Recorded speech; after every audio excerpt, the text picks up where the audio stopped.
Welcome to the Windows Computer and Technology channel, and we have an update once again for Firefox. This was released late yesterday, June the 30th, and rolling out still today. If you go to your upper right in the hamburger menu, go down to Help and About Firefox. You'll be moved on to 152.0.4.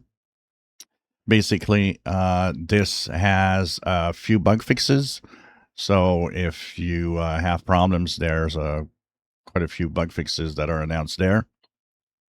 There's also a couple of new little features that they've added with the Smart View, which basically can make your life easier using tabs.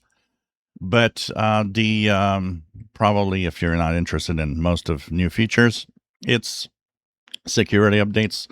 There are two security updates that are high severity that are fixed also at the same time on this version of 152.0.4. So go and check it out, at least for the security update, to make sure that you stay safe using Firefox on your devices. If you enjoy my videos, please subscribe, give us thumbs up. Thank you for watching.